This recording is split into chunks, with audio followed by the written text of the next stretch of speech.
It's like the riddle of the Sphinx. Why are there so many great unmarried women and no great unmarried men?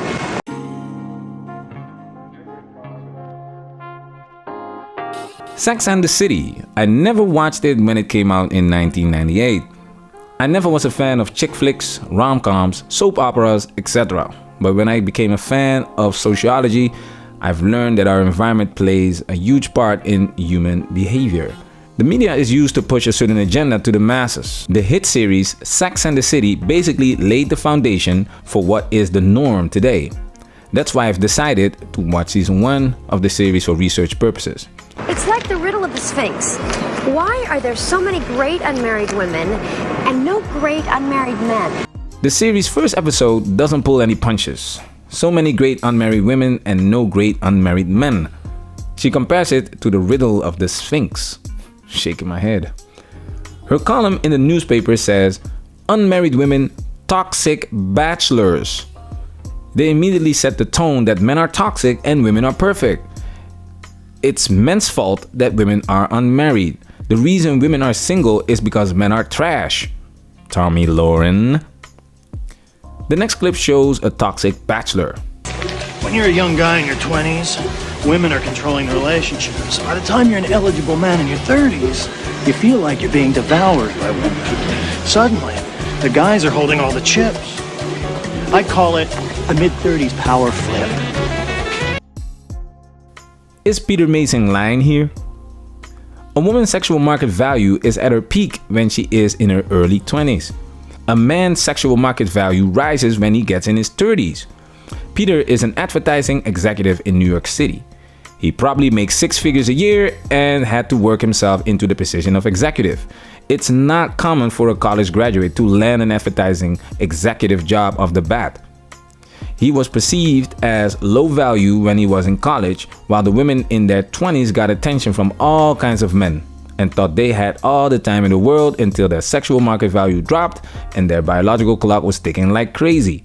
Peter understands that now he is in the driver's seat, doesn't have a biological clock, and has access to younger and more fertile women. Mid-30s power flip it is. It's all about age and biology. I mean, if you want to get married, it's to have kids, right? And you don't want to do it with someone older than 35, because then you have to have kids right away, and that's about it.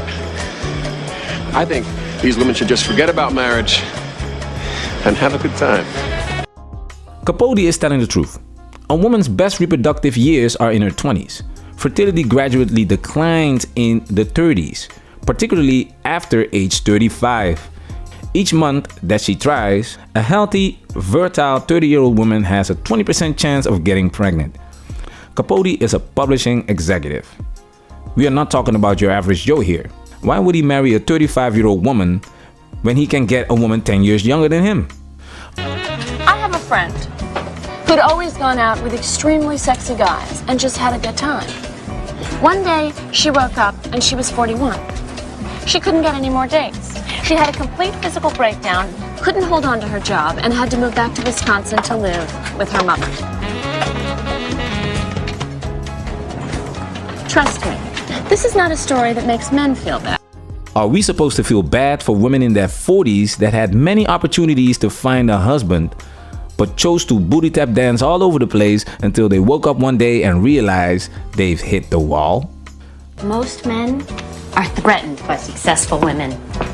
If you want to get these guys, you have to keep your mouth shut and play by the rules. Threatened by what? What's so threatening about a successful woman? Miranda and Charlotte are supposed to be great unmarried women because one is a corporate lawyer and the other one is an art dealer. What makes you a threat? Your profession? Your degree? Your house? Your car? Women don't make money to support a man. They do it to support themselves. That's why most women will look for a man that makes the same amount of money or more. These men are toxic because they have what these women want, but don't want to give it to them for respectable reasons. But I agree with Charlotte about keeping her mouth shut though.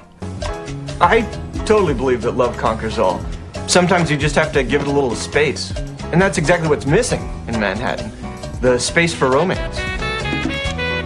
Skipper Johnston. Everything about this guy says too nice, simp, incapable, even his name is ridiculous. This is exactly the guy that women do not want, and that's why he's not a toxic bachelor, but a hopeless romantic. Keyword, hopeless.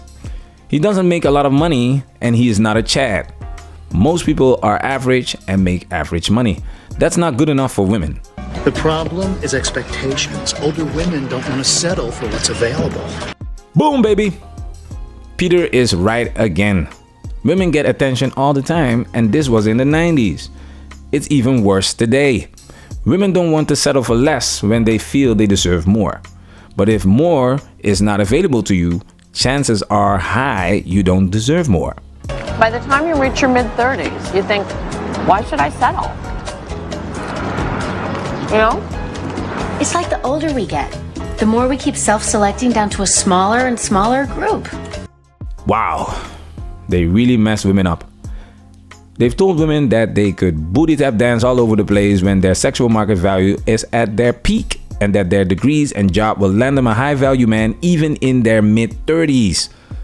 They've told them that they could be like men. What women really want is Alec Baldwin. Alec Baldwin.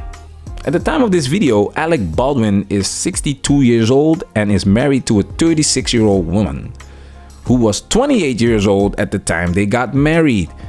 We are talking about a 26-year-old age difference. 50-plus-year-old women do not marry 20-plus-year-old men because men and women are not valued the same. Yeah, there's not one woman in New York who hasn't turned down 10 wonderful guys because they were too short or too fat or too poor. Peter is dropping bombs. Not tall enough, not handsome enough, doesn't make enough money, equals dismissed. Women reject men all the time, but when she is the one rejected, now the guy is an asshole. I have been out with some of those guys, the short, fat, poor ones. It makes absolutely no difference. They are just as self-centered and unappreciative as the good-looking ones. Why don't these women just marry a fat guy? Why don't they just marry a big fat tub of lard? Men are assholes. If not, they're stupid. If not, they're incapable. If not, they are gay.